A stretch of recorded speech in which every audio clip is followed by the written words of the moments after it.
Broadcasting from deep behind enemy lines in the occupied territory of the Socialist Republic of California. Your host, former California State Assemblyman and Governor candidate, Tim Donnelly. Hey, welcome to another edition of the Tim Donnelly Show. It is Thursday, May 7th, and I don't know if this will be one of those days that lives in infamy, or if it'll be yesterday or the day before. But someday we will mark this as the death of free speech in America. Unless something dramatic happens. But, you know, a lot of you listening at home or at work or in your car or on your computer or streaming it on your phone, you might think perhaps that I've been hammering too hard on this whole incident that happened in Texas on Sunday. But it's been very interesting and very telling to see the reaction of the press. And this is not just the leftist media like CNN and Politico and Salon and Huffington Post and New York Times and all those. Did I include the LA Times? They're sort of the king of leftist media. No, it's also those at Fox News. It's Laura Ingraham, who's a talk show host. It's Don Imus and others who have decided that they're going to declare war on the intended victims of Sunday's assault. Now, if you are just tuning in and you've been buried under a rock, or you've been in Iraq, or you've been anywhere other than keeping up with the news, we're so wired these days, I don't know how you can miss it. But the first attack that ISIS has claimed credit for took place on Sunday in the United States. It took place in Texas, in Garland, Texas, outside of a free speech event that was very controversial. It was put on by the American Freedom Defense Initiative, the president of which is Pamela Geller. And the purpose of the event was to draw out jihadists. And it was very successful. Her event, and the fact that she put on a contest to draw Muhammad as a cartoon, was going along swimmingly for at least 2 hours. She prepared, she rented a hall, she did it in Texas, and she spent a lot of money on security, somewhere between $30,000 and $50,000. She had a number of off-duty officers who were moonlighting as security on that Sunday. And thank God, because one of them, and he remains unnamed for his own protection at this point, when the jihadis opened fire from the cover of a car using semi-automatic assault weapon. Well, let me rephrase it. Semi-automatic rifles that CNN likes to breathlessly say are assault weapons. Wearing full body armor, one Texas traffic cop was able to take him out with a Glock 45. Which to me is just priceless. But this has sparked a debate over free speech that is raging in America's cable shows and newsrooms and on talk radio across the country. And I'm going to play for you in a minute. We're going to go through a debate that Pamela Geller had last night on Sean Hannity's television show on Fox News with an Islamic cleric who I won't even have to tell you is completely out of his mind. His first name is Andrew or Andre. I'm not sure I can pronounce his name, but you'll get it because they'll say it on air. Bethany, go ahead and roll the beginning of this footage. And welcome to Hannity. Radical jihadists tonight are calling for the head of Texas free speech event organizer Pamela Geller. A chilling online post reportedly written by an American jihadist warns that Geller cannot hide and that she will be killed for daring to hold a cartoon contest. Now, the post also claims that ISIS has trained over 70 fighters in 15 states right here in America who are ready to react. And anyway, joining us now to respond to these new threats against her life, Pam Geller, also with us, radical London imam, and that's Anjem Choudary is back with us. Pam, before I get to your side of the story, I want to remind people about Anjem. He's been on the program before. You want worldwide Sharia, is that correct? Of course, yeah. We believe that the whole world should be governed by divine law. And you support the idea that women can drive, correct? That's a Saudi rule. Although women can drive, it's up to the head of the Islamic State to decide how the rules of segregation should be. Hold on. I got to stop you right there. First of all, when Sean Hannity said you want the entire world to be under Sharia law, many of you might have heard of Sharia law, but you don't really know what it is, so you're uncomfortable and you're thinking, you just ignore it. The beautiful thing about this debate is you will hear from this cleric his belief, and it is the belief of a disturbingly large number of people, all of whom are Muslim. And I'm not saying all Muslims feel this way, but a disturbingly large and growing number do believe that their religious law should trump all other law. There are no countries when it comes to Islam. There are no countries when it comes to Sharia. There is this law, and this law, as he just stated, doesn't allow women to drive unless the head of the Islamic State says so. Continue. Muslims that leave the religion apostate should be killed.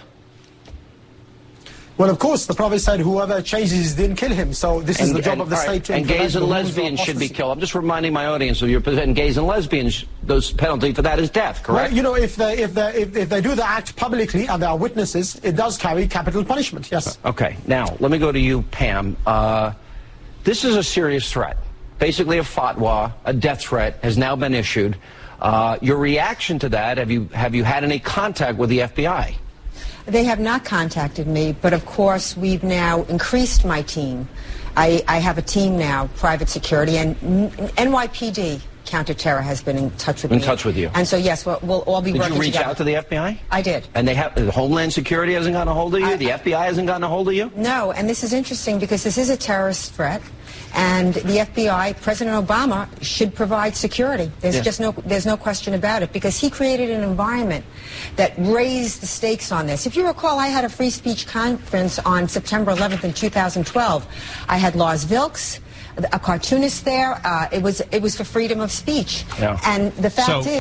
So President Obama has not sent a security team, even though Americans have been fired upon by Islamic jihadists, what I'm just going to call jihadis or Islamic jihadist thugs, and ISIS is claiming credit. Evidently, we are somehow at war with ISIS, according to the president. At least he said he was going to do something about ISIS, but I guess that only includes other countries. So he has not sent, let's be clear, he's not even said a word, let alone sent a team to protect an outspoken American critic who has every right to freedom of speech that every American has. I guess since it didn't happen in Ferguson or Baltimore, president doesn't care. It happened in Texas. I don't know. You tell me, but continue. Nobody tried to attack it. Nobody reported on it. But that same day, the Cairo embassy was attacked. Benghazi was attacked. They flew the flag of jihad on top of the Cairo embassy, and our U.S. embassy apologized. They apologized for insulting Islam. Choudary. All right. All these incidents over a cartoon, Anjem, all these incidents over a cartoon, do you support this death threat against Pam Geller because she ran a free speech contest drawing cartoons of your prophet? Let's be absolutely clear. We're not talking about Mickey Mouse or Donald Duck.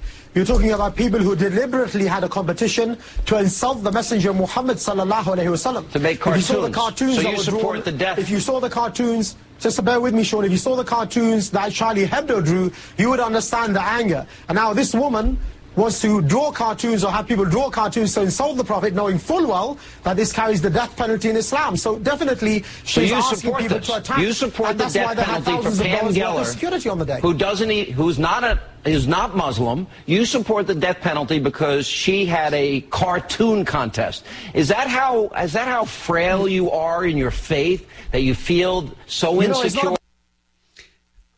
That's a great question. Is that how frail you feel in your faith, that you have to kill people with who disagree with you, who leave your faith, who threaten the foundations of your belief simply because they criticize it? I mean, one of the most profound, fundamental, and absolute freedoms that we have in this country is the freedom to criticize, the freedom to dissent, what we call the freedom of speech.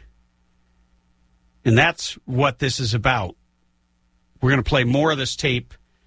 We'll take your calls on this after the break, but we also have a great show coming up with Morgan Brittany, who's written an incredible article about Baltimore. We're going to talk about lawsuit abuse in the 5 o'clock hour. You don't want to miss it. 323-746-TALK. That's 323-746-8255 if you want to get in on the conversation.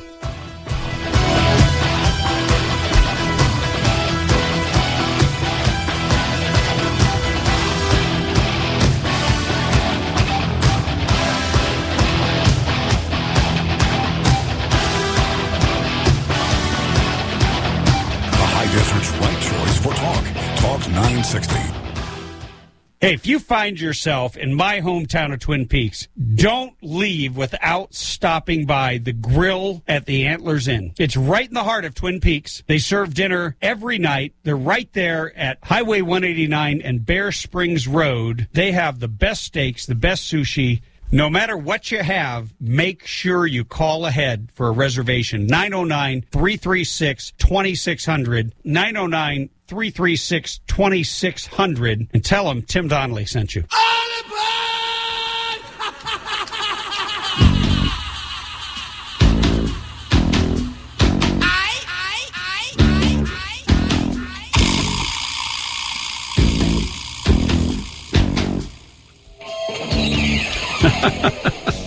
You gotta love that bumper music. We're going to get right back into it. If you're just tuning in, you are listening to the Tim Donnelly Show, broadcast out of the Radio Free California Network studios, and we stream live at timdonnellyshow.com.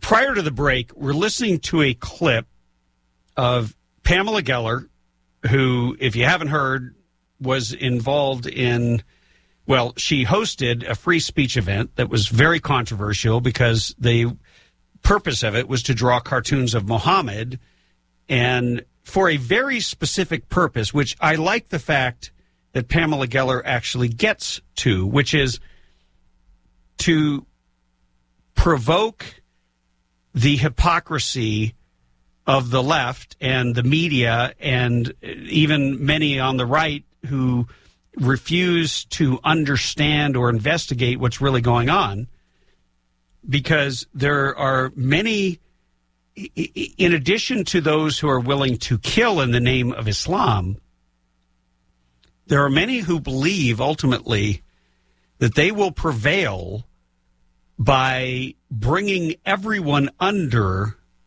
Sharia law.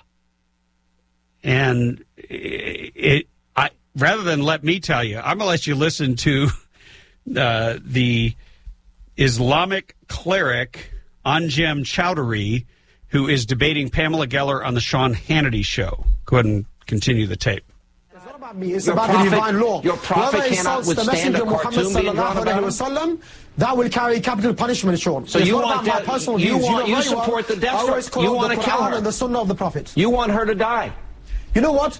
she should be put before a Sharia court and tried, and if found guilty, of course she will face capital punishment. She's not a Muslim, Anjem. She's not a Muslim. She doesn't believe what you believe. Before you don't believe in liberty and freedom and freedom of speech. You want to oppress her over a cartoon. And Salman Rushdie and Hirsi Ali. You cannot continue to go down this road. Now listen to what he's saying. He is saying you need to learn the lessons. She should have thought of that before she did this. She knew the consequences. The consequence and the mindset of this sect of I can't call it a sect of a religion, but evidently it grows out of a religion, which is that all the world is to come under and is responsible for any crimes they commit against the Prophet Muhammad, and they can be tried and convicted. Literally, there is no court. It just happens, and then a jihadi drives out and starts shooting at you. But you can get capital punishment, the death penalty. They have declared and called for the assassination of Pamela Geller simply for hosting the event. They have said, we are watching each and every one of you who went to the event, who supported the event. So if you in any way effectively oppose Islamic jihadism, Islamic jihadi terrorism, Islamic jihadist thugs, Islamic militant Muslims, whatever you want to call them, they will declare a fatwa on you. A fatwa is a personal little holy war where they want to kill you in the name of their God.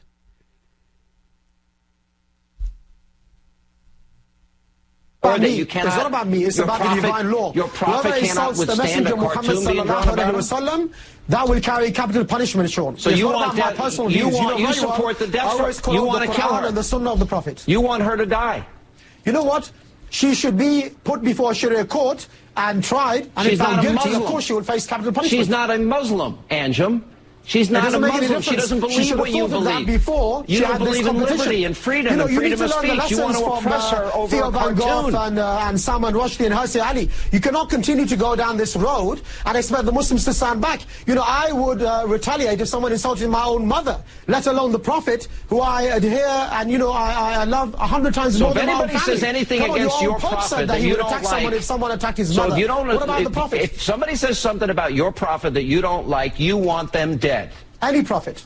Your prophet. You know, if they said that about Jesus or Moses or Abraham or the Prophet Muhammad sallallahu alaihi wasallam, I didn't hear anybody. It's the same difference. Wait a minute, because there was a crucifix submerged in urine, and I didn't hear you or any other Muslim say that this person ought to get the death penalty. Andre Serrano. There was an elephant dung thrown on a picture of the Virgin Mary. I didn't hear you or any other Muslim condemn that. It is absolutely beyond belief what this Islamic cleric is saying.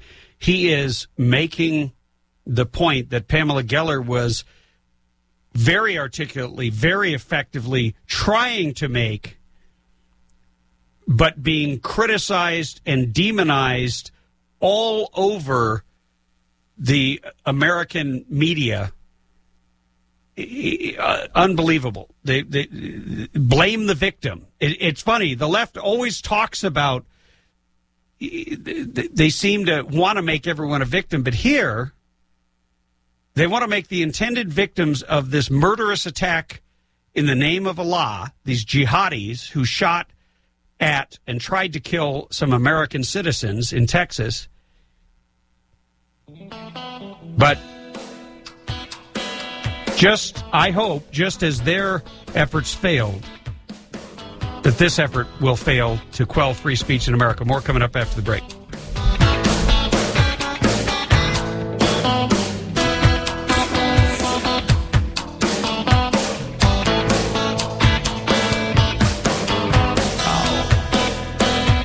Desert's right choice for talk. Talk 960. Don't you think it's about time you treat yourself or someone you love to something very special? Well, Ozell Jewelers, the finest jewelry store in the high desert, is known throughout the high desert for having the largest variety of fine-looking jewelry and gifts for every special occasion. Ozell custom designs and manufactures their own jewelry, so you'll be able to find exclusive, one-of-a-kind, stunning styles you won't find anywhere else in Southern California. If you're looking for fine jewelry at unbeatable prices, Ozell Jewelers is the place to go. Show appreciation to that special person in your life with something special to cherish forever. Ozell Jewelers, voted best jewelers in the high desert by the Daily Press regularly for years. Ozell Jewelers has been putting smiles on high desert faces for over 30 years. Ozell Jewelers in Rancho Cucamonga, Palm Desert, and Amargosa Road by Red Lobster in Victorville. Ozell Jewelers. It's a terrific Thursday on the Tim Donnelly Show. 323-746-TALK if you want to get in on the action. 323-746-8255. You can also go to timdonnellyshow.com and click on the Twitter or Facebook link and send us a message. Sometimes you're at work and you really can't talk on the phone, but you can tweet. Hey, we've been talking about this incident in Texas where two jihadis, two militant Muslims who wanted to die in the name of Allah, well, they got their wish, but they didn't take anyone with them. They shot up an event, a free speech event. Yes, it was a controversial event, but it was about free speech. And a cop took him out. Literally in about 15 seconds. It was a pretty amazing thing. But that isn't the end of it. Now there has been a firestorm of criticism of the organizer, Pamela Geller, who is the president of American Freedom Defense Initiative, and Stop the Islamization of America. She will be joining us either later this week or next week. She's busy right now doing all the major television networks, which is where she needs to be. Because this debate, it's been fascinating to see the right and the left in media organizing and uniting against free speech because they've been so ingrained with political correctness. But Sean Hannity did the nation a service yesterday, and we're going through his tape bit by bit. Well, I keep calling it tape. It's not tape. What is it? MP3? MP4? That's a WAV file. All right. See, I didn't get it right. All right. WAV file. Well, 2015, Tim. Yeah. Well, roll on. Let's continue this debate. Any other Muslim Let me tell you something. That or threaten death there? In this country, they depicted Isa alayhi salam, Jesus, as a homosexual. That was called Corpus Christi. And you the support Holloway, the death of them, too. Road Theatre, the Pleasance Theatre. And we had a demonstration. And Christians were coming to us and saying that we should have been out there. So we always raise our voice no matter which prophet of Allah, has been attacked. And what I would say to you and the American people is instead of insulting the prophets, why don't you follow them? Why don't you abide by what they say? It's because they don't agree with You're attacking the very people we don't who live should in take your, guidance We don't from. live under your oppressive Sharia law. Here's the key. You will do one day, Sean. The Sharia is coming to America, as you well know. Here is the key and critical difference. Canon law pertains to Catholics. Jewish law pertains only to Jews. But the Sharia, which is dictates every basic aspect of human life, asserts its authority over non-Muslims. Right. Asserts its authority over... This is silly. Why can't you live there? This is silly. One at a time. The Sharia asserts... The Sharia asserts its authority over non-Muslims, unlike Jewish law and unlike canon law, which is why under the Sharia, they're slaughtering the Christians, they're slaughtering secular Muslims across Africa and across the Muslim world. Right there. Now we're getting into the heart of this. First of all, I don't know if you heard it, but this Islamic cleric named Ajem Chowdhury said, I probably just butchered his name. I'm sure now I'm going to have to be beheaded for that. But he said, we stand for all the prophets of Allah. And he equated Jesus to being a prophet of Allah. I don't know if anyone noticed that. And, of course, Christians I believe Jesus Christ is the Son of God. That is my faith. So here he is asserting what it would be blasphemy in the Christian universe, and he says it just rolls off his tongue. He's not afraid that anybody's going to kill him for blaspheming Christ. Isn't that interesting? And the other thing, and this goes back to Pamela Geller's comments earlier in the week, where she separates savages from civilized. Civilized people understand that their religious dictates, in Catholicism it's canon law, in the Jewish world it's whatever, the Jewish law, and in the Christian world it's the scriptures. Okay, so you have all these various rules that apply to those who follow the faith, converts to the faith, people who have submitted to that faith, who are believers.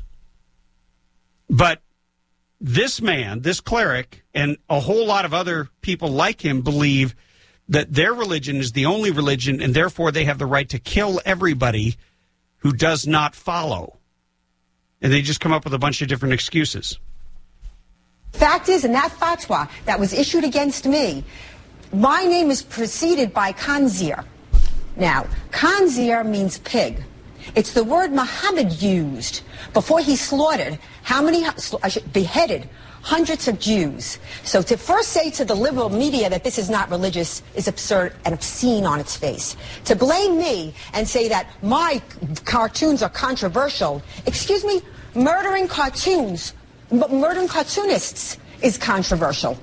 And it is the jihadis that made this a flashpoint, not me. And does anyone really think that these jihadis would have just been peaceful, loving Americans? Okay, can I come back to that? Of course they wouldn't. I submit to you that our conference saved... Pamela... no, I'm talking, sir. I know you're used to stepping over women, but you're not going to have it here, okay? My conference saved lives because I understand the threat, and we had enormous protection, and the Garland police were superb. But those jihadists drove 1,000 miles for this conference. Would they have hit a mall? Would they have hit a coffee shop like in Australia? Or kids? That conference saved lives, and shame on the cowardly media. Let's go back to the Imam. Go well, ahead. Pamela, first of all, the word khanzir, I think, is too good for you in the first place, At least the khanzir worships Allah. The fact is that you insulted the Prophet Muhammad sallallahu alaihi wasallam, and obviously you knew the consequences. Otherwise, you wouldn't have had thousands of dollars worth of security. I live in America. When you talk about murdering innocent consequences. people, the United States of America are the champions of murdering innocent people. The champions of freedom, you torture people. And look how you can't take it. Look how you want to kill people. Look how you want to kill people. Wow. Excuse me. Wow. I mean, I don't even know where to begin, but she became my heroine when she said, you're used to talking over people, especially women. But see, she's a free American. She is a free person. She doesn't buy into the dictates of this religion that wants to insinuate itself into every aspect of our lives and control. Sharia law is literally oppressive. It oppresses women. It persecutes homosexuals. It kills those who leave the faith, apostates. They believe in capital punishment for drawing cartoons.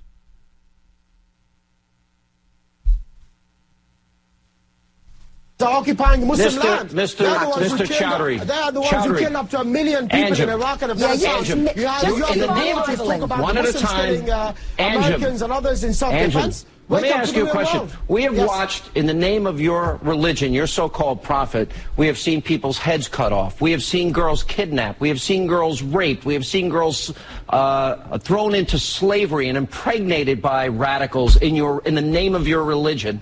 Is this the prophet that you praise so much? Is that Islam to you? Excuse me. Answer that question. Is that Islam to you? Is that Islam to you? I'll tell you something, Sean. That reality only exists in Fox News. Excuse me. I have the No images of Coptic Christians on a beach simultaneously beheaded in the name of Allah. Are treated as subordinate whores. You're the one who believe in pornography. You're the one who put naked women in cars. So if you disagree with pornography, you're going to cut somebody's head off? Dignified.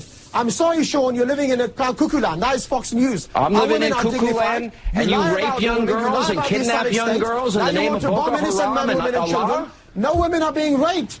The only women being raped, excuse me, those Sean, girls got returned to... Have a look at the statistics. Nigeria, excuse me, they're pregnant. And they were raped after they were kidnapped and taken away from the arms of their mothers, sir. Islam. The women over there embrace Islam. The people are being killed in Nigeria. All over the world in the name of Islam, in the name of your prophet. By the Nigerian regime, by bad luck, Jonathan and his own successor, not by the Muslims. Pathetic. We are the ones who are... That's the point right there. When Hannity says you're pathetic and cuts him off, this is insanity. But you would be surprised how many people buy into this version of Islamic insanity, who believe Sharia law should apply to every single one of us, even those who do not follow the Muslim faith, who do not follow or submit to Islam, but they believe that they have authority over you. And that, right there, we owe to Pamela Geller for flushing it out. And if we could give an award for defenders of the Constitution, she would certainly be at the top of that list. Hey, we are going to continue this conversation with your calls after the break. And then coming up in the 4 o'clock hour, we've got Morgan Brittany, actress who you might know from Dallas, but she has written another stellar column, this one on Baltimore. And then later on, we're going to talk about lawsuit abuse in the state of California. Surprise, surprise. 323-746-TALK.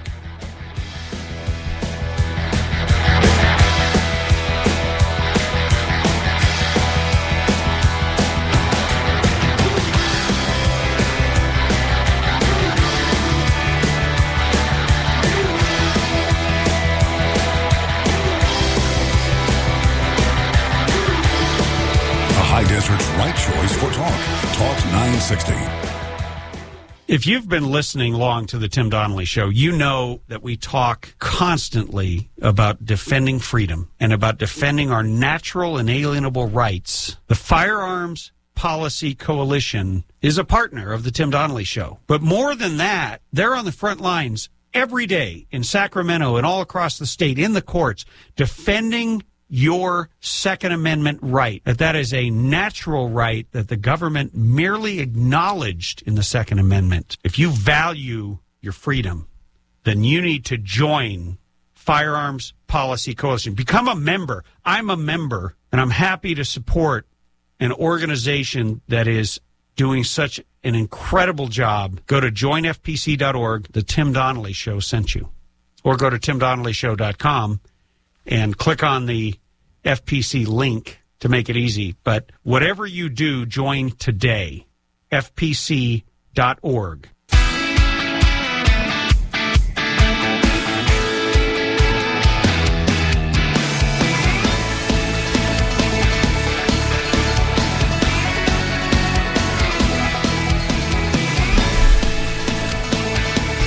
Hey, if you're just tuning into the Tim Donnelly Show, we've been talking about free speech, which is under major assault in this country, and it's under assault by all sides because of the political correctness that is enforced whenever you're talking about Islam.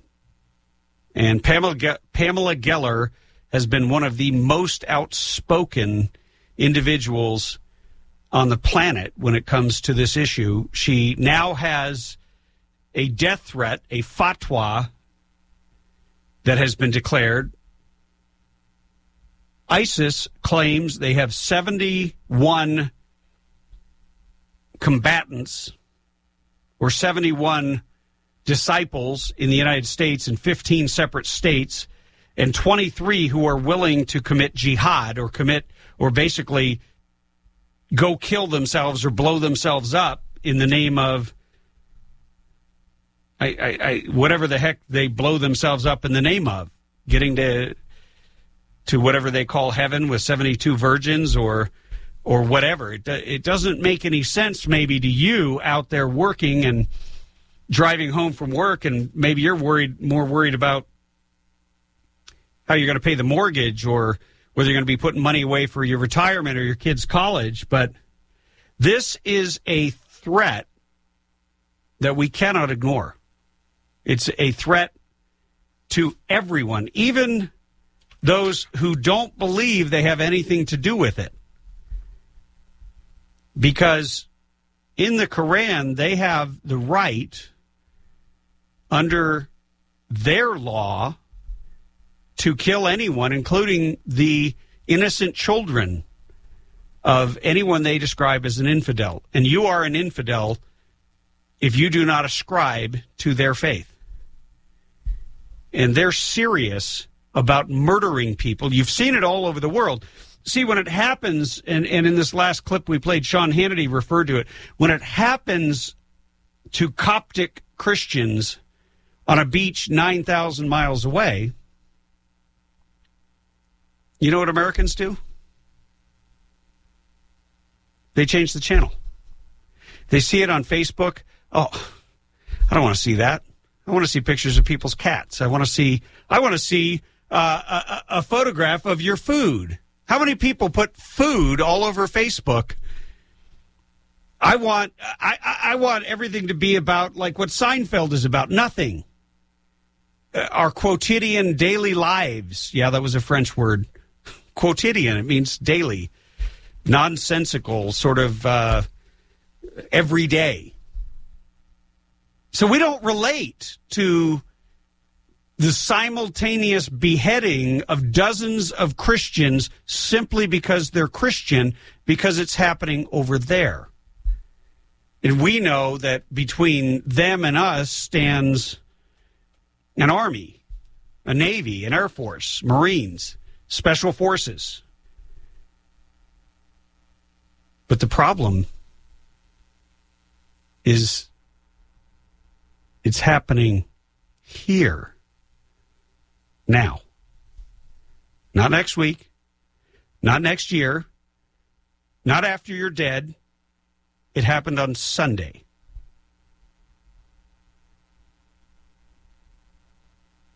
So you can't ignore it. So what we're going to do on this show is we will continually break it down so that you can digest it. Because, yes, a lot of this stuff is very complex. It's hard to understand. The names are impossible to pronounce. We will butcher them with the best of you. Islamic cleric, where did I write that name again? Anjem Chowdhury. I don't know how Hannity got that guy to come on and say what he said. I don't know how. Look, if I were in charge of Islam, I would have taken him out. I would have assassinated that dude because he's insulting their faith and making them look bad because he's telling the truth about it. Anyway, we're going to have Morgan Brittany right after this break, so don't go anywhere. Stay tuned on the Tim Donnelly Show. The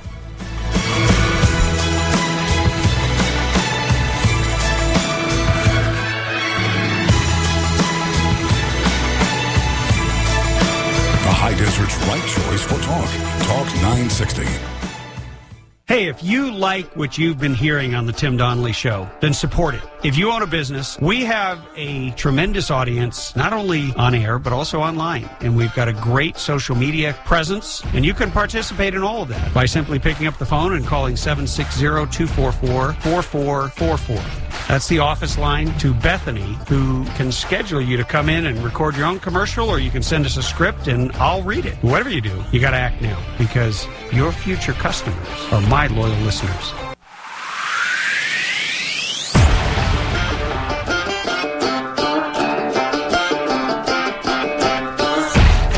And now, broadcasting from deep behind enemy lines in the occupied territory of the Socialist Republic of California, your host, former California State Assemblyman and Governor candidate, Tim Donnelly.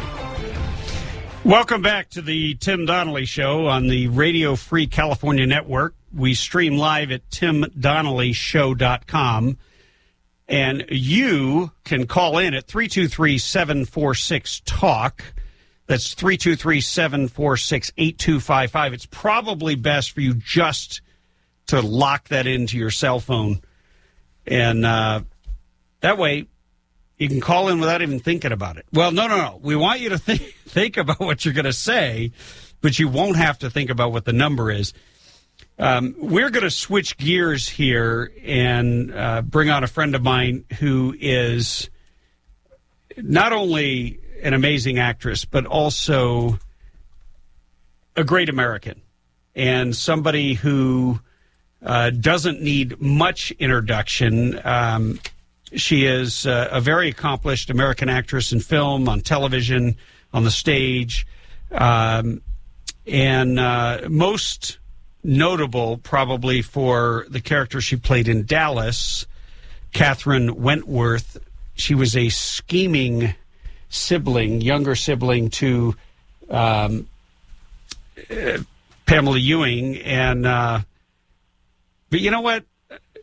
Morgan Brittany is not a scheming person. She's a very smart, articulate commentator, and she's written a great article. We just put it up on TimDonnellyShow.com. Baltimore, is it a setup? Morgan Brittany, welcome to the Tim Donnelly Show.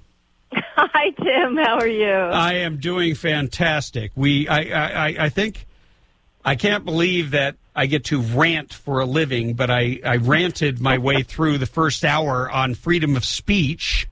Uh-huh. And this whole assault on Pamela Geller by the media, both the right and the left. Oh, yeah. Who are more offended by her speaking the truth than they are by the evil committed in the name of Islam. Yeah, it's pretty sad, isn't it? It really is. And if you keep writing articles, they may be after you next. Oh, let me tell you, this article that I wrote must have really hit a nerve because, man, the haters came out of the woodwork, let me tell you. Well, that's how you know that you're being effective. If no one is calling you names, if no one is attacking you, then you're not being effective. You're not striking that chord of truth that scares people. And you know what? Honestly, I think what I wrote in the article, I think it might have hit a little too close to the truth for them because they're really, really getting nervous about it. Well, it's an excellent article. The title is Baltimore, Is It a Setup? And you talk about, let me just read the first paragraph, if you don't mind. Mm-hmm. Something is not right. I can feel it down to my core. I know that by saying out loud what I think, I will be branded a kook and a conspiracy theorist. But some things just aren't adding up. I completely agree with Eric Rush in his WND column last week when he lays out his theory on why we're facing such turmoil. And further down, you say the climax is imminent. Something is boiling over, and a spark has been lit. A flame has has engulfed this whole issue. I'm paraphrasing it because I don't want to read the whole thing. I want you to go read it yourself and share it with your friends, because we put a link up at timdonnellyshow.com to this excellent article. But talk about what really, because you had a gut feeling about this, that something just isn't adding up.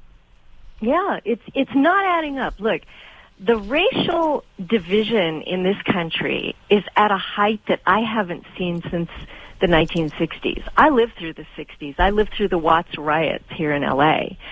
And I've got to tell you, it has gotten so much worse since Barack Obama has been president. He does everything possible to divide people, and it seems like he's only taking one side. He always inserts himself into the Ferguson situation, the Trayvon Martin situation, the Cambridge police situation, and whose side does he take without even knowing the evidence, without even knowing anything about what went on, really, and then it ends up that he's wrong. He took the wrong side. But he's literally like an activist. He's like an ideologue who has one side, and their guy is always right, and they're going to back him no matter what. But when you are the president of the United States, you're the chief of the executive branch where you're supposed to enforce the law, and he's taking. It's like that old that old Western song, "I fought the law and the law won," except the law didn't win this time. Yeah, the criminal won. You know, I mean, the whole thing is that he's doing all of this stuff, and he's inserting himself into all of this without knowing anything. And plus, isn't the President of the United States supposed to represent all people in this country, all Americans, not take the side of a select few? I mean, that's what I thought. I mean, I thought the President of the United States was going to represent all of us. But it doesn't seem like this administration wants to do it.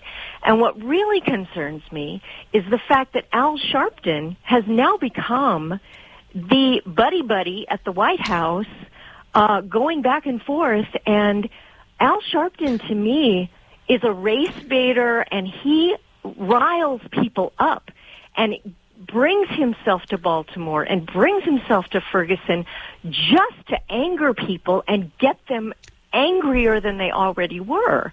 You know, there's something wrong here. Yeah, I don't know how Al Sharpton's getting past security. I mean, doesn't the dude owe a fortune in taxes? I mean, wouldn't they stop and frisk him and start, force him to write a check for all the tax money? But I guess, none of that stuff matters unless there's a political campaign against a Republican like Mitt Romney. I mean, this is insane. And you mentioned the Nation of Islam former member Marxist Malik Shabazz, who is at these rallies inciting violence, and we played a clip of him basically saying we need to kill or die for our babies. I mean, he sounds a lot like the Muslim cleric calling for the death penalty for people simply because they exist. Exactly. And a lot of the people, I pay a lot of attention to what's going on, and I watch the news reports, and I want to see how it's all covered. And I'm noticing that there are professional signs that have been printed up, and at the bottom of those signs, a lot of them say the SEIU. Somebody is orchestrating this chaos. They're doing it. I don't believe that it is the average person in Baltimore. I don't believe the average person in Baltimore in that neighborhood would burn down a senior center that they had saved money and worked on for years to build for senior citizens. I don't believe that. Right. No, you're right. There was a story that came to my attention about a week ago, but maybe a lot of others saw it earlier, where back in the middle of the Ferguson riots, there was this story that had photographs of professionally produced signs announcing riots in other cities. They just didn't put the date on them yet. and they were ready to be printed. I mean, you're right. There's a lot of money behind it. I mean, I ran a political campaign on a shoestring budget. We didn't have as nice a stuff as these guys are rolling out. Yeah. It just doesn't make any sense.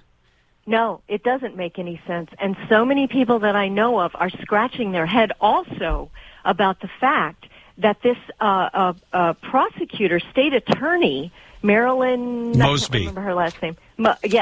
That within 24 hours after Al Sharpton got there, she comes out and throws the book at these 6 police officers without any evidence at all. And I don't know how they're going to do this. I really don't, because when did the guy die? He died a week later in the hospital. And how did he die? Where did he die? When did he die? Who did it? Which of the 6 police officers did it? How are they going to prove this? Well, you bring up some great questions. Let's take a break here, and then when we come back, we'll take your calls. But I also want to talk about the rush to judgment and what the outcome is going to be down the road.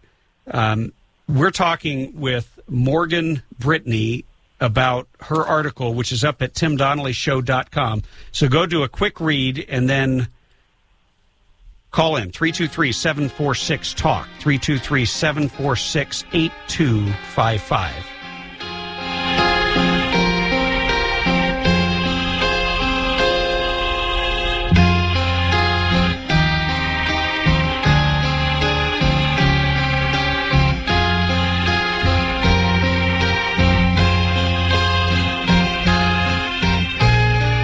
Desert's right choice for talk. Talk 960. Hey, if you like shooting as much as I do, you've probably been to a lot of ranges. Unless you visited Burro Canyon Shooting Park, you've never seen anything like it. On the way there, you'll find yourself taking pictures as you traverse the majestic Azusa Canyon and wind your way up into the Angeles National Forest. With over 600 acres, including 19 private ranges, there's something for everyone. There's rifle and pistol ranges for beginners, right up to advanced shooters. And there's plenty of spaces to shoot sporting clay. You can make a family day of it, or you can bring a group for team building exercises. Bring a picnic lunch. On the weekends, they provide lunch. And don't worry, they always have ammo in case you forget yours or run out. One thing I can guarantee is that once you visited my friends at Burro Canyon Shooting Park, you'll be hooked, and you'll keep coming back. BurroCanyon.com is their website, or call them at 626-910-1344, 626-910-1344.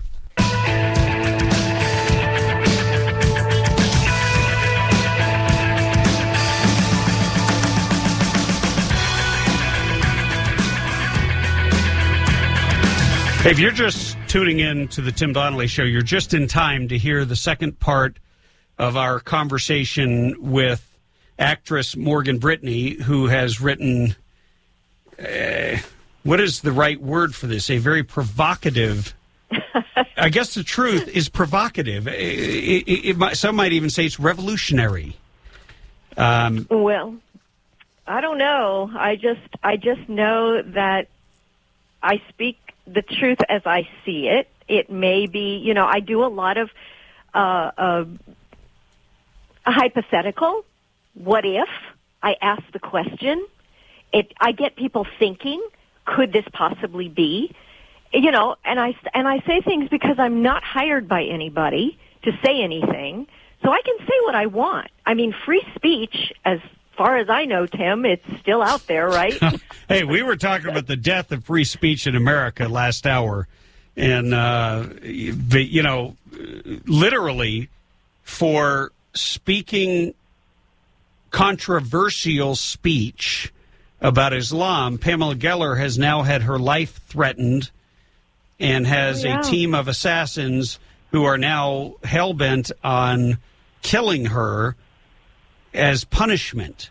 And fortunately, you do not have your own personal fatwa, but I'm sure there are a lot of people that wish you would not tell the truth, because when someone like you writes an article like this, it makes people pay attention. And it's very well written. If you haven't read it, it's called Baltimore, Is It a Setup? and it's up on our website, timdonnellyshow.com. This is something you publish. You're a regular columnist with WorldNet Daily. And here's my question. We were starting to go into it before the break. And by the way, if you've got a question about this, 323-746-TALK. And if you call in and we don't pick you up right away, just stay on hold and then we'll get to you. I think it's the same concern that the black community raised about the trial of O.J. Simpson. Remember the key words? Rush to judgment. Well, how can you assess all of this information without enough time to interrogate the cops who were supposedly involved? I say supposedly and allegedly because there really wasn't any time between the moment when the state's attorney or the forensic what do you call that person? The examiner? The medical examiner had said that the night before, there is no crime here. There's no evidence of a crime. And then seconds later, 24 hours later, they're throwing the book with all these charges, really bizarrely worded charges that were very specific in nature. It didn't add up. And here's my concern. What's going to happen to Baltimore and other cities if they don't get the verdict they want? If the evidence does not lead to a conviction of these cops, who, by the way, if you've seen the pictures, 3 of them are black. Yep. So this is not some racist conspiracy. It's, yes, they are all blue. In essence, they're all police officers. What do you think is going to happen then? Well, isn't it odd that, as I don't know, there's 3 black officers and 3 white officers, and I don't know how they're going to use or inject the racial quotient into this, because I think they were depending on that from the beginning. I mean, I really do, and it's going to be very difficult to throw the racial card in there. I think if indeed, I mean, when you look at it, I don't know the evidence. I haven't seen it. I'm not going to rush to judgment. I don't know whether these guys did it or they didn't do it. I have no idea because I haven't heard anything. The only thing I know is that there's so many unanswered questions. Why was there not even a grand jury convened for this? I mean, it doesn't make any sense. They're going to have to change the venue, I would assume, because they can't do it in Baltimore. So I don't know if a verdict comes back, or even if most of these charges get thrown out, I think there's going to be hell to pay all over this country. It's going to be another Rodney King type situation. I think what the bottom line is in this whole situation is they want to demonize the police department all across this country to such an extent, and they've succeeded pretty well. I mean, a lot. You look at the statistics and the data. More cops are good cops. There's a few bad cops, of course. In any business, there's bad apples. But what are you going to do when there are no cops? What are you going to do when you pick up the phone for 911 and nobody comes for you? They are the last line of defense for you. If we don't have police officers looking out for us on the street, what are we going to do? It's going to fall into anarchy. And that's what really, really concerns me, because these Occupy Wall Street types, these new Black Panthers that are very, very aggressive, I don't know, Tim. Do they want anarchy? Is this it? There's a book that was written in 2007 or 2009 called The Coming Insurrection, and it lays this whole thing out. It is unbelievable. Do you think it's like an Alinsky type situation where you create chaos, you create anarchy, and then you ride in with a national police force and martial law as the answer. Over. Yeah, government takes over. Could be. And Could at be. that point, people will be searching for anybody that's going to calm it down. Morgan, can you stay over one more break? Sure. Okay, more with Morgan Brittany after this break.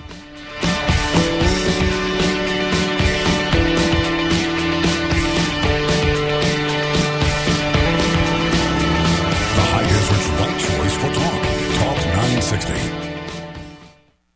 Don't you think it's about time you treat yourself or someone you love to something very special? Well, Ozell Jewelers, the finest jewelry store in the high desert, is known throughout the high desert for having the largest variety of fine-looking jewelry and gifts for every special occasion. Ozell custom designs and manufactures their own jewelry, so you'll be able to find exclusive, one-of-a-kind, stunning styles you won't find anywhere else in Southern California.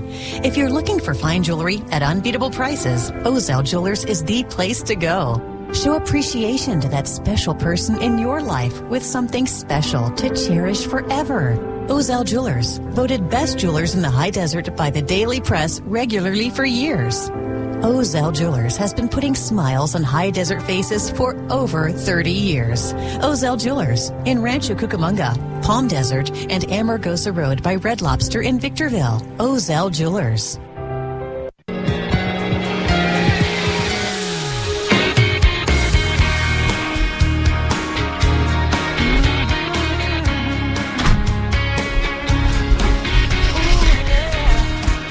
Hey, we are just past the bottom of the hour on the Tim Donnelly Show, halfway home.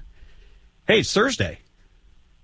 And we'd love to hear from you. If you've got a comment, if you've got a question for actress Morgan Brittany, 323-746-TALK, 323-746-8255. We are discussing her piece, her column, Baltimore Is It a Setup? And welcome back to the Tim Donnelly Show, Morgan. Oh, great to be here. Thanks for coming on. You really have some great insights. On the break, my producer, who is not hyper political, made the comment that you make great points in this article, and you were starting to talk about, is there something deeper or someone or organization or a collection of organizations behind what clearly seems to be an orchestrated attempt to undermine the rule of law and create anarchy in this country? Yeah, I mean, I hate to believe it. I've fought that theory for the longest time. I have, because I don't want to believe it. I don't want to believe that someone in power or an administration in power or whoever it is would even think of something like that. But when you start doing research and you start looking at the words that these people say, like, for instance, Barack Obama said he was going to fundamentally transform the United States. Okay, well, what does that mean? Does that mean make it for the better? Or does that mean I'm going to fundamentally transform it so you won't even recognize the country you live in? I mean, I don't know about you, but I've noticed over the past 6-7 years, things have gotten progressively worse. We have chaos on the border. We have an influx of people coming across. We don't know who they are. They could be ISIS terrorists. We don't know who they are. Well, we know. I mean, we clearly know that some ISIS sympathizers or organizers are here now because they shot at Americans on Sunday. So ISIS, and here's something interesting.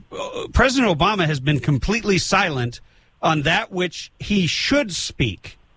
He should speak out against Islamic terrorists, Islamic jihadists, and call them what they are, and say not on. Can you imagine what President Bush would have said? Oh yeah. I can imagine. But where are the uplifting speeches? Where are the words coming out of his mouth that will bond this country together in a time of crisis? Where is it? It's funny that you would mention that, because on the break I was looking up something, and I found some words from his speech at the 2004 Democrat National Convention. This is part of what got people excited about him. He said, "There is not a black America or a white America or a Latino America or an Asian America. There's the United States of America." Now, that sounds like a president that you want, that will be the president of all the people. Maybe we're going to disagree on how to get things done, but we love this country. What happened to that guy? Yes. I don't know what happened to him. I don't see him anymore. I don't see him. I don't know whether we were all just taken for a ride or what. I honestly don't. We didn't know anything about this guy when he got elected. People didn't even care to look into the background. I mean, I did. I looked at the Bill Ayers, the terrorist associations, the Reverend Wright associations, and that put up a red flag for me. Yes, he gave brilliant speeches, and people fell for it, and they wanted it to be true. Well, you know, his speeches echoed of Dr. Martin Luther King. Yes, there was that passion and that fire, and he knew how to string together words. But what was in his heart is completely different than what Dr. Martin Luther King was trying to bring about and ultimately paid with his life. Yeah, and if you listen to Alveda King when she's on talk shows, she said, this is a travesty what's happening.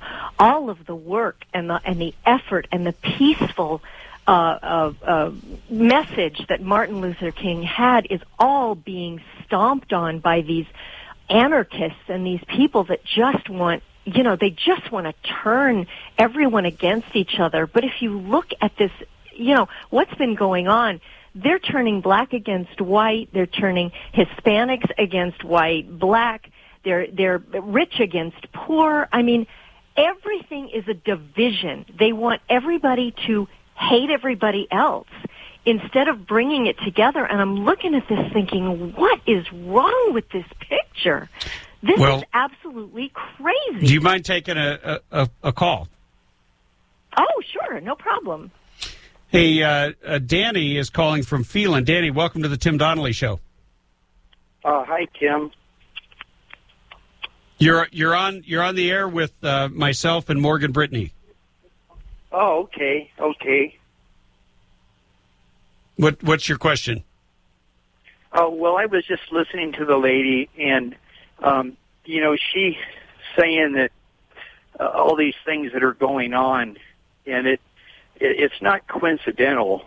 I mean, anybody with any sense can kind of, put the dots together and figure it out. Yeah. What do you think's behind it? Gosh, it's a kind of a setup, I believe, and I can't really prove anything, but I mean it's just too obvious of all the stuff. I mean, not just that, but all this stuff, and I don't know if you got guys like George Soros involved in stuff like that. Oh yeah, he is. Well, his money's behind a lot of it. Oh yeah, so that kind of tells you something. And I listened to what you said on the phone, and with your article, and I can't agree with you more. So, well, people really, what I think people need to do is people need to wake up, because those of us who think like this and who literally are, like you said, putting the dots together and going, wow, this just doesn't add up. Something is not right here. I mean, look, I even look at this. Why is Homeland Security buying up all this ammunition? Why are they doing all of it? What is this for? I look into things. It's like, what is the reason behind it? Why are you doing it? Why are they doing the Jade Helm thing down in Texas? Yeah, what's going on? Hey. Yeah, I know what's going on, and I think you guys do too. I'd like to say something to Tim. I met you a while back at the Cocky Bull, and I don't know if you were an assemblyman then or running or what. I don't know if it was a Tea Party event or something. And I was sitting at the bar, and you came up and just walked right up to me and said, "Hi, I'm Tim Donnelly, and I'm running for this." And it's something that I remembered, and it was I could just see the look in your eye and the handshake. I thought, man, this guy's just like me. He's all right. Well, thank you, Danny, for that. Yes, I was running for my very first office, and I then ran for governor after that. But thank you for calling in, Danny. Oh, you're welcome. You're welcome. Thank you very much. Take care. Bye. Hey, if you're just tuning in, we've been talking with actress Morgan Brittany about the article that she wrote, Baltimore, Is It a Setup? And obviously, a lot of people think it is. And we've got a couple more callers on. Would you be willing to hold one more break, or do you need to go? No, I can hang on. Okay, because I think people really enjoy talking with you, given that you're the author of this. And but you make so many great points. I don't even know what to say. Your article really raises more questions than it is able to answer, and the questions are going to be answered by the future. Yeah, exactly. And it's sort of like people need to wake up and start realizing what's going on. Absolutely. Hey, we're going to take a break here, and then we'll take your calls when we come back. 323-746 if you have a question for actress Morgan Brittany on the Tim Donnelly Show.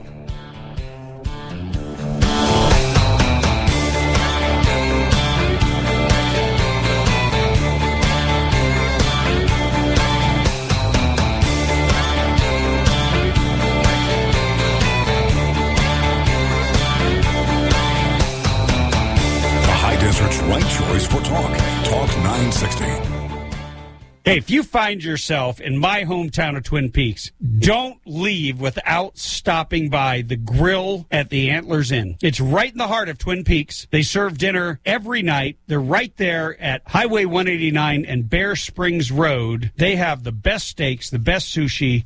No matter what you have, make sure you call ahead for a reservation. 909-336-2600. 909-336-2600. And tell them Tim Donnelly sent you.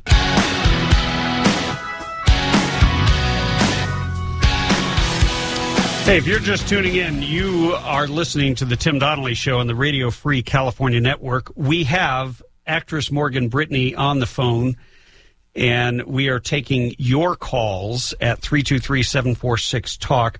Morgan, thank you for being so gracious with your time.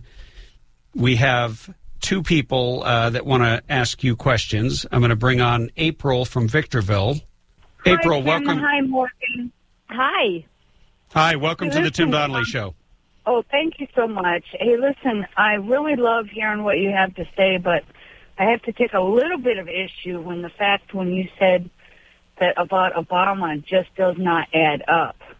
Well, to me, and I know that you've done research on this man, but to me it adds up perfectly, because if you read his book, Audacity of Hope, he said, pure and simple, plain as the nose on your face, that if the winds should shift, he would side with the Muslim.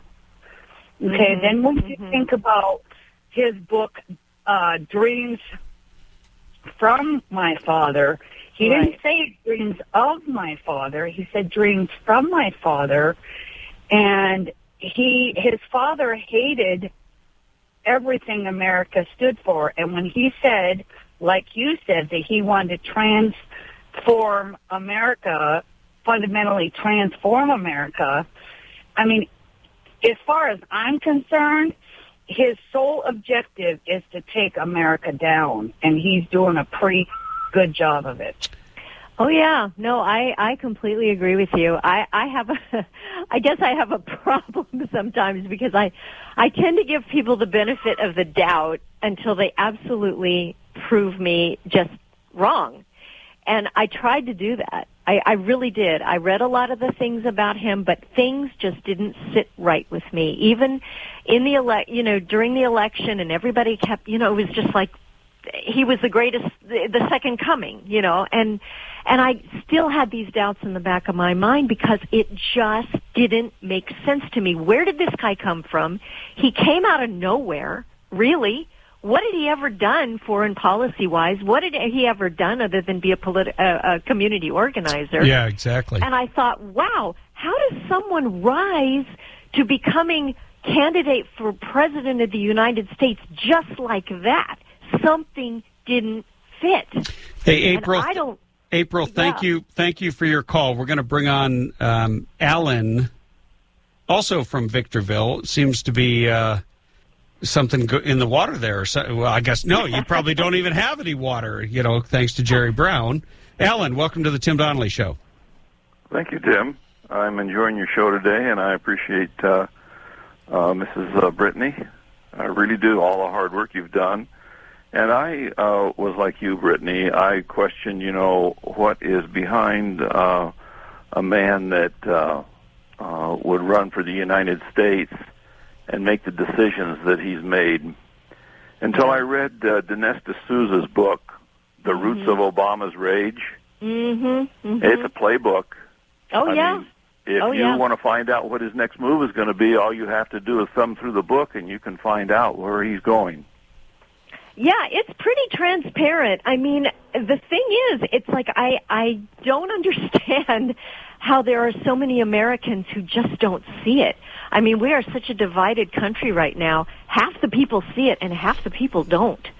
And it's just, it boggles my mind that people can't see that this is the teardown of this country. And I don't know what to do. I try to shout from the top of my lungs. People listen. People wake up, and it's very difficult because I don't want to see this country go down. I don't. This is we are it in this world. Honestly, he may not think so. He may think that we're, arrogant and everything else, but no, this is the country everybody dies to come to. I agree, and there was a very famous leader, and his advisor told him, if you tell a lie enough, the people will believe it.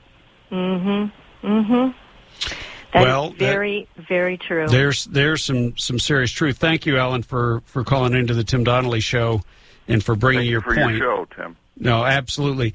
Hey, Morgan, thank you for coming on and sharing with us your insights. I get what you're doing when you understate something because you don't want to overstate it. Then right. Then you sound like the boy who cried wolf. But unfortunately, what we've seen, and we saw it, talked about it in the first hour, if you tell the truth about Muslims, you will be demonized and attacked and assaulted and silenced or intimidated and threatened. And if you tell the truth about Obama, they will call you a racist. They will say that you're just a hater, when in fact you love the truth. And keep on writing, because I love reading your writing. You are quite gifted in that capacity, and it's really not fair that you're a gifted actress and a gifted writer. Well, thank you very much. Listen, as long as we have free speech in this country, we need to use it. Every single one of us. That is right. You need to be on the radio. You need to speak it. We need to speak it. And we cannot be intimidated by anyone that tries to shut us up. Nobody. Thank you, Morgan Brittany. More on the Tim Donnelly Show when we get back.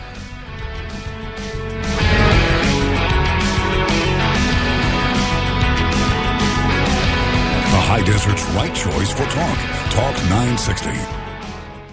If you've been listening long to the Tim Donnelly Show, you know that we talk constantly about defending freedom and about defending our natural inalienable rights. The Firearms Policy Coalition is a partner of the Tim Donnelly Show. But more than that, they're on the front lines every day in Sacramento and all across the state, in the courts, defending your Second Amendment right. That is a natural right that the government merely acknowledged in the Second Amendment. If you value your freedom, then you need to join Firearms Policy Coalition. Become a member. I'm a member, and I'm happy to support an organization that is doing such an incredible job. Go to joinfpc.org. The Tim Donnelly Show sent you.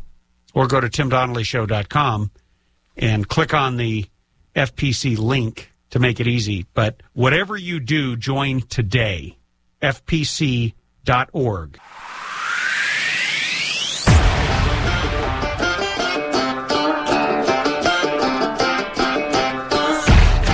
And now, broadcasting from deep behind enemy lines in the occupied territory of the Socialist Republic of California, your host, former California State Assemblyman and Governor candidate, Tim Donnelly. You know, every time you hear that sound that we have another hour in the can. We are now in the 5 o'clock hour on a Thursday, and we're going to change topics, but there's this pesky little theme that just goes through everything that we've been talking about. And we're talking about threats to your freedom, threats to your security, and there, of course, in the first hour we were talking about a threat to a fundamental freedom of speech. We might play a clip later from Megyn Kelly, who literally says America was tested. Pamela Geller tested freedom of speech, and it was found wanting. We discussed in the second hour with actress Morgan Brittany, is Baltimore a setup? I mean, what's behind it? And a lot of people think that there are much greater forces at work trying to destroy the social order of this country and ultimately have that result in anarchy, and then have the government ride in on a white horse and try to save us from the chaos it created, which, of course, always involves taking away more of your freedom, by the way, and more of your treasure. But this hour, we're going to have a guest on who is a friend of mine who has been out there on the front lines fighting lawsuit abuse. And in particular, public nuisance lawsuits that could actually threaten your home. Julie Griffiths, welcome to the Tim Donnelly Show. Well, hello. It's good to talk to you again. Absolutely. It has been a while, but you are working with an organization that tries to protect Californians from abusive lawsuits. Yes, absolutely. And abusive lawsuits affect Californians from every Californian down to their pocketbook, whether you are actually in a lawsuit, being threatened by a lawsuit. The average Californian pays $872 a year in extra costs on products, services, everything else. So it's like a hidden tax. Because of lawsuits. Yes, it's a hidden tax, absolutely. And you know how much we love those. Oh, yeah. Yeah, you and your buddy Jerry Brown. Don't get me started. You're going to get me all worked up, and then we're not going to. But tell us what in particular is at, because it's an interesting figure. You said $872 is what it ultimately costs you. How does that work? Break it down. I mean, well, how that works is, and there's a number of. I'd like to preface this with, I think we all agree. The court system is there to administer justice. There are oftentimes people that are wronged, And the court system should be there so that they can have access to justice if that's the only method available after leaving any other possible way to receive any what they believe would be justice. However, as I always say, the legal industry, being one of the only growth industries in California lately, has taken advantage of that and government. Easy loop. Yes. You and I agree on that. It's taken advantage of a number of easy and lenient remedies to justice by going straight to the courts. Now, some of the ways this costs you taxes. Every time you hear about, the school board having to address legal concerns, the city council, anything of that nature, obviously there's a cost to that. And the money doesn't come out of thin air. It comes out of your tax base. Products and services. Right now, and we'll talk about the public nuisance one, is another one that'll generally probably drop your home prices and raise your paint prices. Is another one that goes straight into the cost of doing business for businesses. And another one, the ADA lawsuits, your corner market gets sued. Right. Those prices are going up. Now, ADA is Americans with Disabilities Act, which was a federal act that has been enforced largely by private right of action by trial lawyers who have figured out that they can sort of blackmail business owners, and there's no fix-it ticket. You wind up with some huge fine, or you pay some massive amount to make the lawyers go away. Well, now, you know how special California is. Federal law passed Americans with Disabilities Act, this is the 25th year anniversary. And California, of course, being special, took it one step further. And they included the ADA laws in what's called the California Unruh Civil Rights Act. So when your little corner market, let's say, doesn't have the right placard at the parking space or the right sticker on their door, because that, of course, is what they claim hinders access, each of those is considered, under the Unruh Act, a $4,000 fine that can only be imposed through the court system. So the only way they can impose this $4,000 fine is through the court system. About a handful of lawyers, maybe 10 or 12 in the state, have been running around suing every small business that they can get their hands on, who are missing who have aged paint, who are missing a sign, who don't have an extended counter. Like in the fixable thing. In the restrooms where the light switch might be a half an inch off on height, or in the men's room, the urinals. I mean, there's all kinds of things that the ADA has now dictated to business owners. But, of course, California had to go further. We actually do a segment on this show called Meanwhile in California.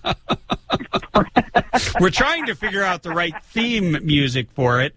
I'm in favor of Hotel California, where it says you can check in, but you can never leave. And, I work with a number of, because of my work in Citizens Against Lawsuit Abuse, and because the ADA laws are so prevalent, I work with a number of leaders in the disabled community who are also just appalled by these lawsuits. They recently told me they went out to lobby in D.C. for certain issues, and their leadership called them out and said, hey, and what's going on in California with these lawsuits? They're ridiculous. And they just said, we don't know what to say. Well, yeah, because you're not talking about egregious violators who are saying we don't want to accommodate the handicapped whatsoever, or the disabled. Mm-hmm. You're saying these are people who made minuscule errors that should simply be fix-it tickets, or they should get a pass. There's got to be some gray area where you can say, hey, you're 95% compliant and the intent is there, but the cost would be overwhelming and the benefit would be negligible. But there isn't any kind of common sense like that in this law. Well, there is not in the state laws. Here's the pickle that some of the bad attorneys will put you in. Okay, there is that. Wait a minute, you're saying there's good attorneys? Yeah, I met 2 or 3. I met 2 or 3. In the ADA, it specifically says that reasonable accommodations, in other words, if you can, if you don't have to tear down the building kind of thing. The California Unruh Act does not allow for that. However, most cases are filed federally, but they reference the Unruh Act. Okay, follow along here. However, the average business sued, not only, I'm going to preface this with, Tim, you've known me for a few years. What is the first thing I did when I discovered this ADA lawsuit? What was the first thing I did? Just take a guess. You read it. I visited 2,000 businesses personally. 2,000 businesses personally. Wow. So far, that doesn't surprise me because every time I call you, you're on the road somewhere. And it was funny. One time, I posted a picture on Facebook, and you were just around the corner from where I was because you had just been in there previously interviewing on a radio station. Yes, and I had been down there visiting their businesses that had been sued. The average business I have discovered by visiting these earns between $30,000 and $70,000 a year. That's their family income. And at least 60 to 80%, right in that number, are immigrant and minority-owned businesses. They're the smallest little corner stores you can find in the poorest neighborhoods. That's who they're suing. Wow. So even if ADA makes the claim that it's only reasonable, in order to prove that, these businesses have to go to court. They can't afford it. Wow. So what you're saying is big government and big business in terms of the trial lawyers are ganging up and shaking down small business owners, mom and pops, and essentially really going to war against the little guy. I'm going to let you answer that when we get back, if you can stay over for one break. Absolutely. Okay. Hey, we're talking to Julie Griffiths, who is working hard to fight against lawsuit abuse. If you've had an experience or you've got a question, let's say you own a small business and you've been subject to one of these shakedowns, give us a call, 323-746-TALK. That's 323-746-8255. More coming up right after this break on the Tim Donnelly Show.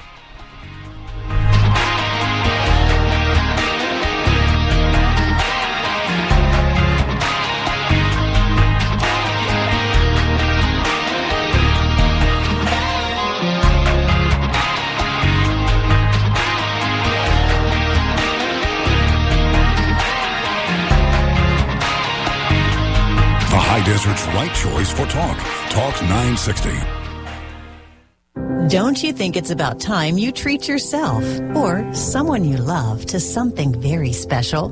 Well, Ozell Jewelers, the finest jewelry store in the high desert, is known throughout the high desert for having the largest variety of fine-looking jewelry and gifts for every special occasion. Ozell custom designs and manufactures their own jewelry, so you'll be able to find exclusive, one-of-a-kind, stunning styles you won't find anywhere else in Southern California. If you're looking for fine jewelry at unbeatable prices, Ozell Jewelers is the place to go.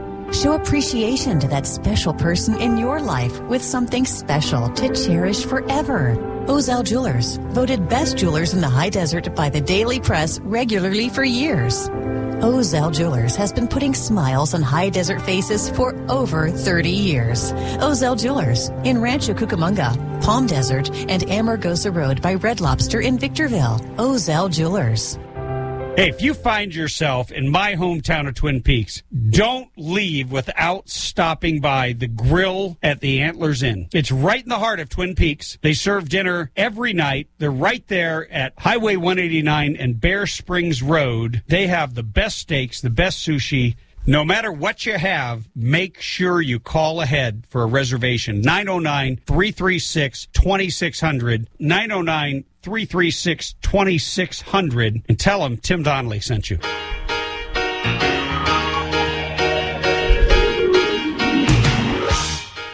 You're as cold as ice.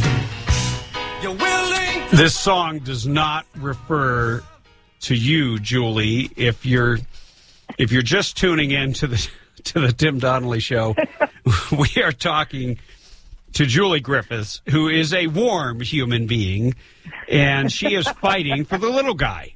As we were just talking about before the break, most of this ADA lawsuit abuse, it is perpetrated by big firms, big government on the little guy, the people who aren't making more than $70,000 a year. It's usually the entire family's income, and oftentimes the businesses are owned by new immigrants or minorities. So tell us, what can people do about this? Because I think that's probably the number one question is, what do you do when someone comes in and tries to shake down your business? Well, there's a couple of things you can do. If somebody does come and files a suit, a lawyer up fast, you can always call us for some references and get protected. Tim, and also there's something called Certified Access Specialist. If you Google CAS or Certified Access Specialist in your city, put in your area, they're going to pop up. They're people that you pay to come in and tell you what you need to fix in your establishment to become ADA compliant. But, the good news is, Tim, is because we've gotten so loud about this, and we've had so many small businesses literally storming the Capitol, then we've got close to 400 of them show up this year. People are kind of starting to take it seriously. We have one bill that's up that, as you mentioned, would start to look at the dumb issues like, a movable aisle is in the way or a sign is missing, and saying, hey, those aren't access issues. Let's take those off the table. We also have some very aggressive, much more aggressive language coming out of all people. You won't believe it, is Senator Kathleen Galgiani saying these just need to stop. Everybody gets 180 days to fix it, which is basically 6 months. Yeah, and, I like that. Now, do you have bill numbers for these things? Yeah, we've got Richard Ross is the one that has some exclusions for some of the ridiculous, you're missing a sign here kind of things, and that is SB 251. And then Kathleen Galgiani's is SB 67, Senate Bill 67. And then also came up with an aggressive one, Adam Gray. It came up in committee. We had to pull it out of committee at the last minute, but that is an assembly bill, and oh gosh, it's 52 or 54, but whichever one is authored by Adam Gray is also a bill that we're looking at to try to get through. So it's going to be a fight. I mean, Adam Gray was quoted. Yeah, but at least it's there, and people are looking at it. Adam Gray was quoted as saying that the trial attorneys are against it. Here's my question for everybody. Why would the trial attorneys care? There are 10 attorneys doing these suits, 10 across the state.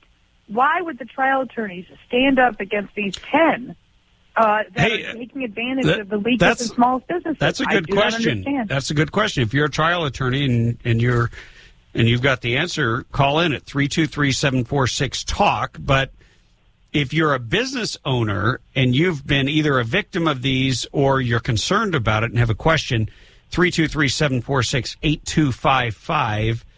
We'd love to hear from you, and I'm sure Julie would do her best to answer your question. But certainly we need to rally people behind this kind of common sense legislation. Every one of the authors you mentioned, because I think most people have no idea.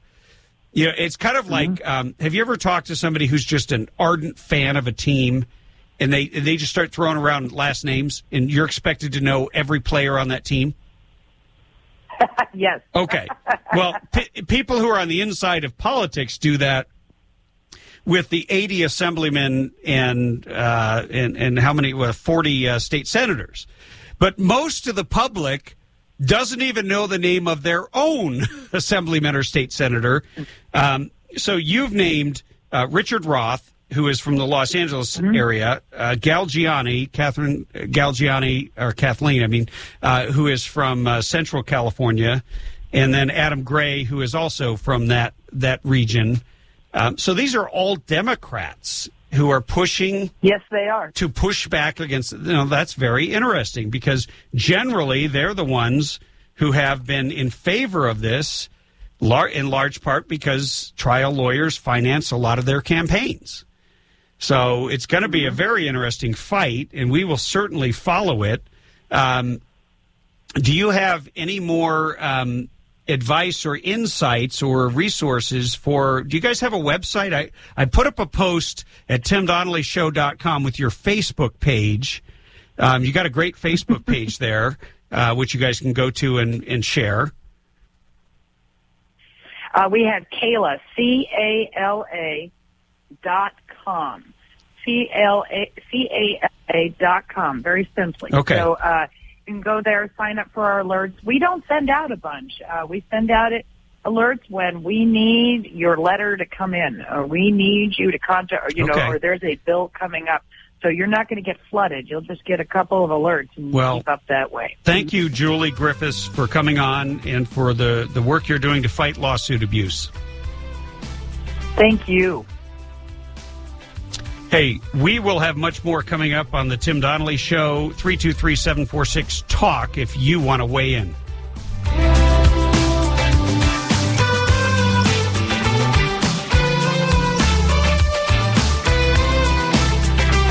The High Desert's right choice for talk. Talk 960.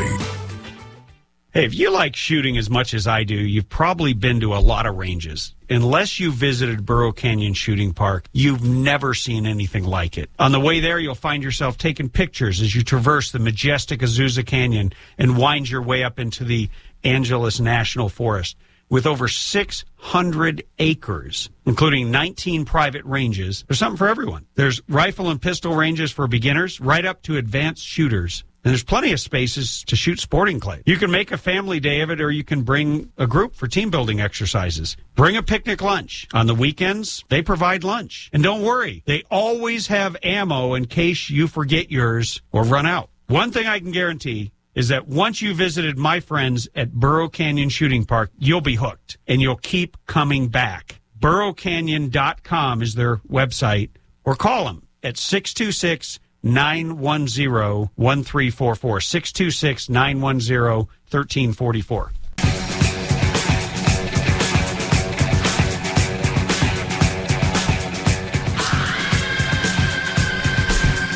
You know, it's not just about the drought in California.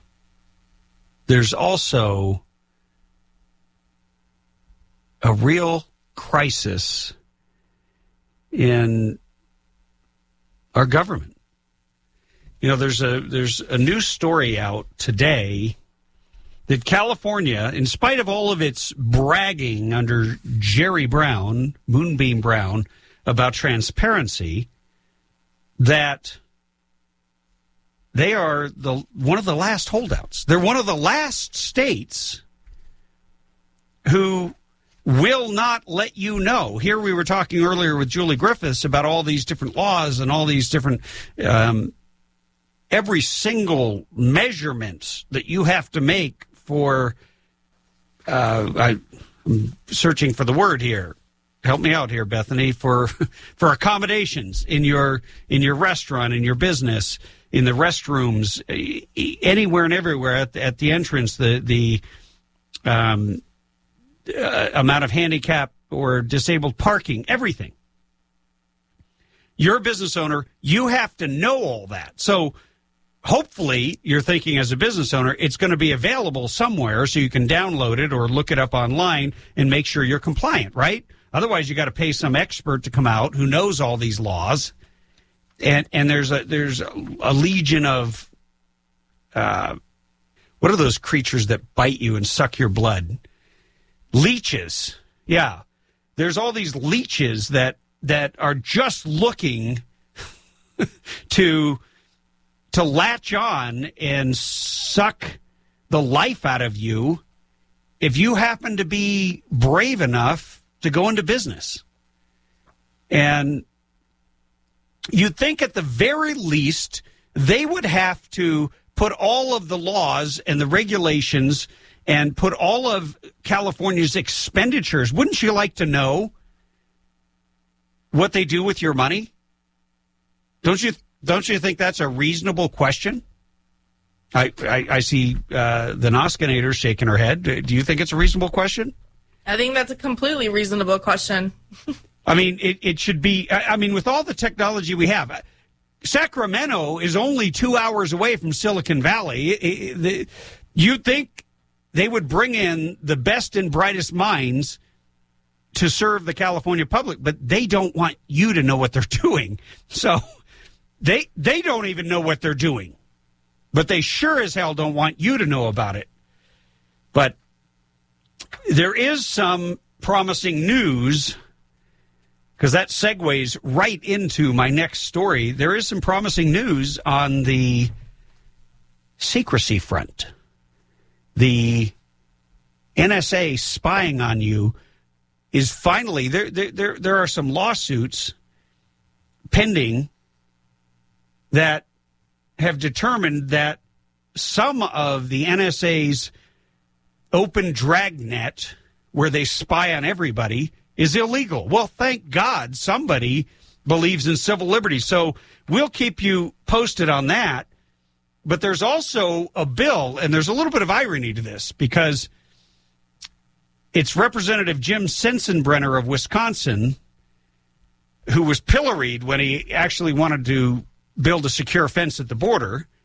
But he was a sponsor of the 2001 legislation to expand NSA spying, which is ultimately empowered under the Patriot Act. And, you know, there's a whole lot of patriots that have a problem with the Patriot Act. That's just a fact.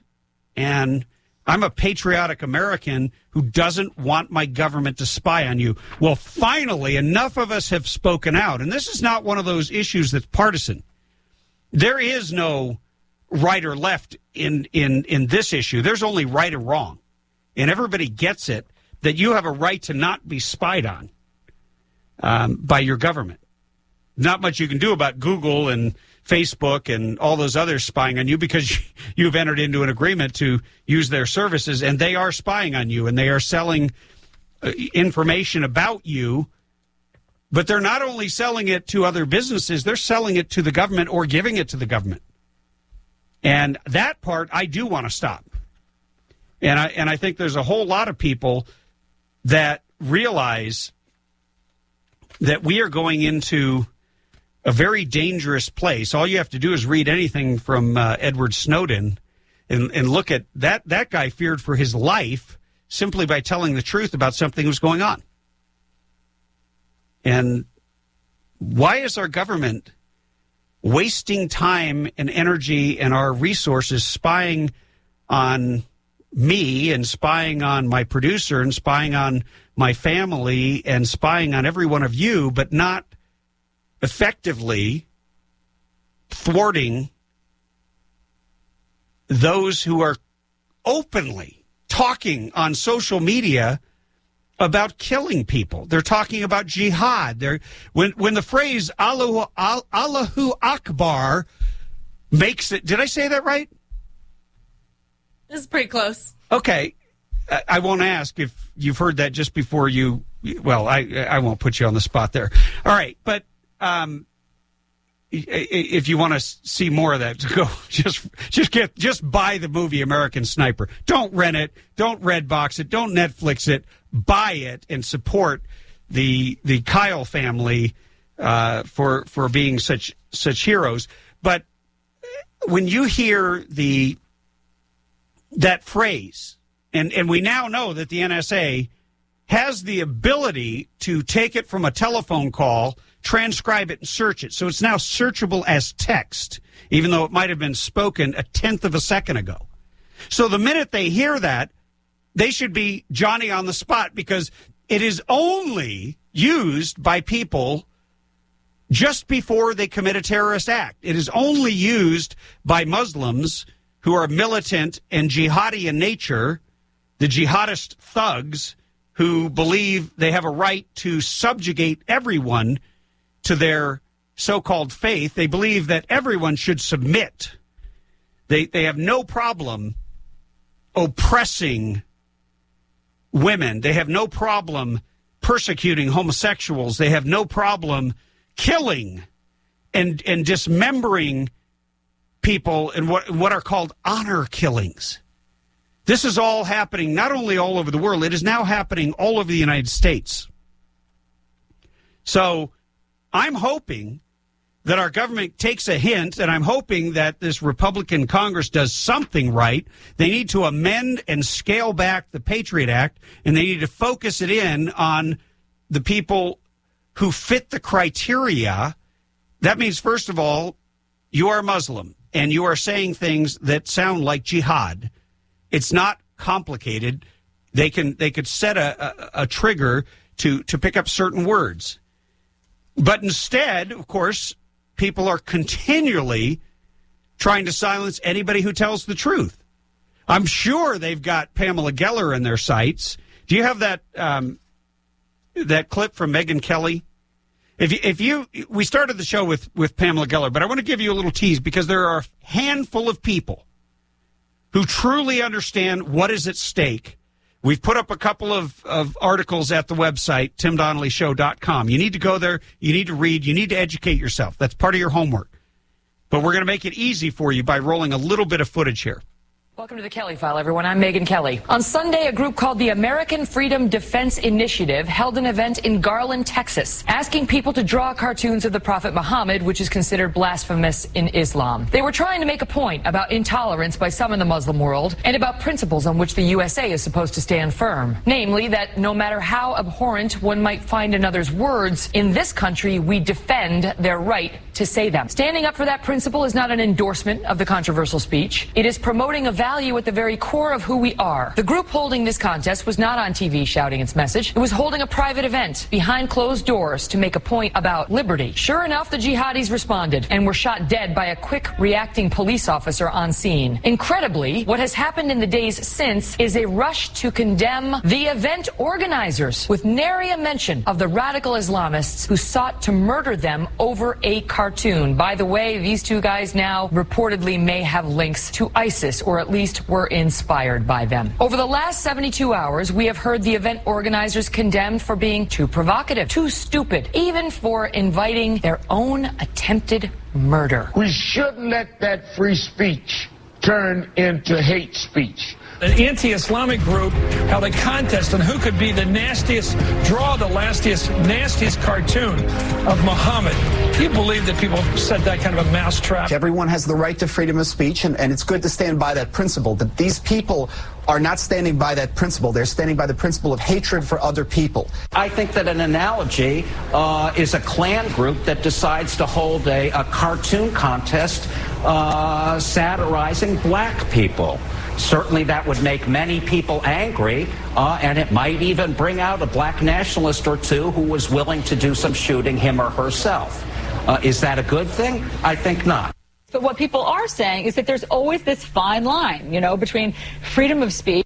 Between freedom of speech and provocation. If this is where American sentiment stands on this issue, then the jihadis are officially winning. The terrorist point was to shut us up. Not just the organizers of this event, but any American who deigns to disagree with their way of life or thinking. There may be a time and place to discuss whether this kind of discourse is helpful to our country, to our fight with the jihadis, and so on. But within hours of an attempted murder of the very folks under attack, the reaction is, well, you asked for it. Well, they did not ask for it. In this country, we have every right to say what we want to say about Muhammad or anyone else for that matter. And the rest of society can condemn this group's speech as a matter of decorum. But how about waiting a beat until the crime scene has been cleared, lest we appear more concerned about offending Islam than we are about a fundamental pledge we've all taken, namely liberty for all. By rushing to attack the very people whose lives were targeted. Exactly. I couldn't say it better. I don't think it could be said much better than Megyn Kelly. We'll be right back after we take this break. 323-746 if you want to weigh in before we're gone.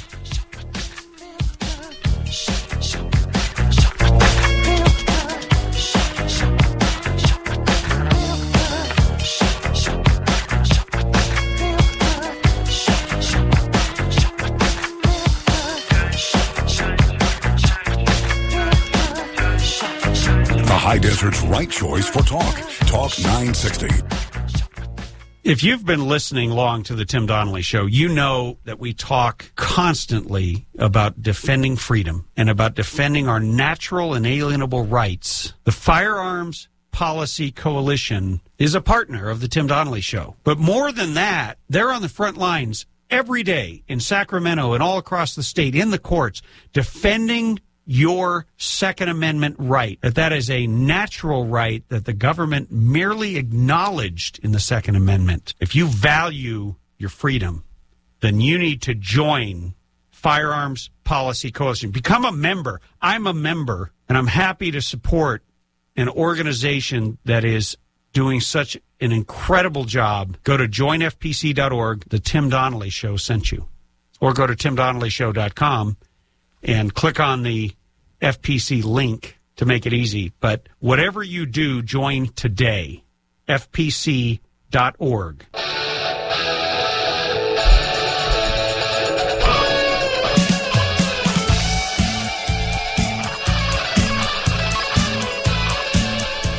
Well, sadly, we are at the final segment of this Thursday's edition of the Tim Donnelly Show, but we've had a great discussion about free speech. We've had a great discussion about the Baltimore chaos, the Baltimore riots, Baltimore conspiracy. Hey, don't laugh. That is the premise, or certainly the question that Morgan Brittany asked, actress Morgan Brittany, in her article, her column on WND, which is up at timdonnellyshow.com. But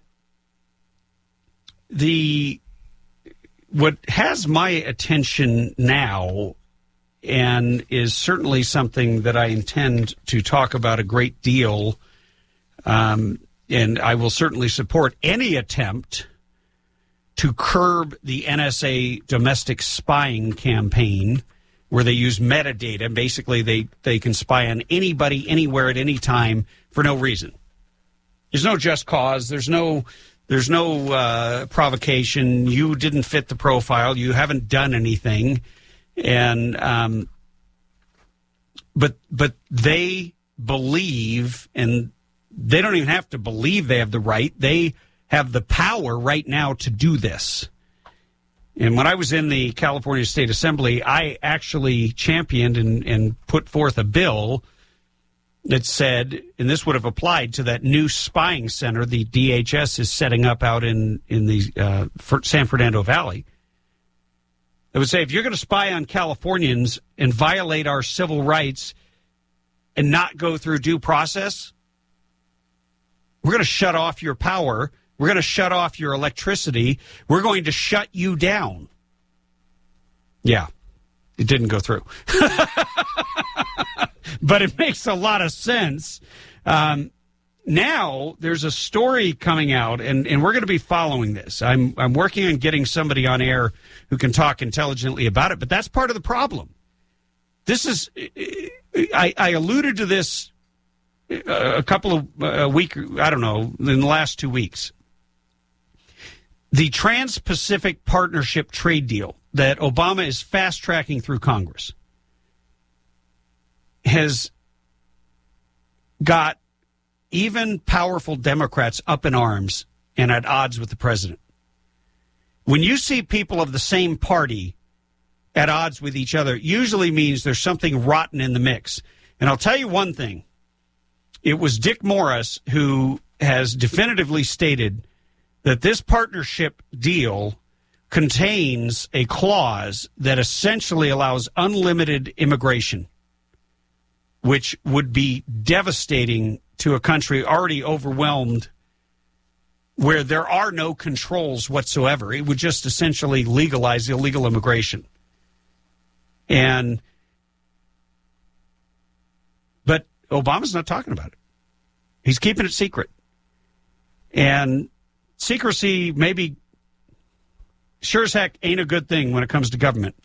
Transparency, sunshine, we will shine a light on this. We will be talking about this next week with whoever we can get, if they can get out from under the cone of silence in Washington, D.C. But I'm sure we'll find somebody willing to talk about it.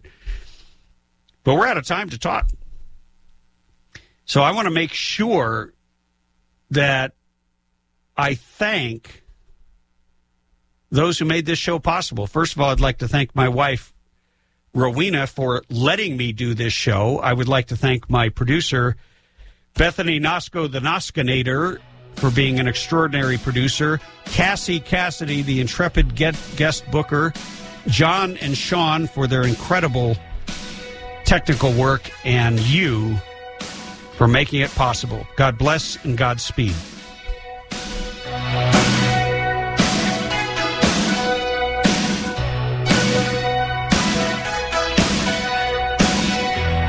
High Desert's right choice for talk. Talk 960.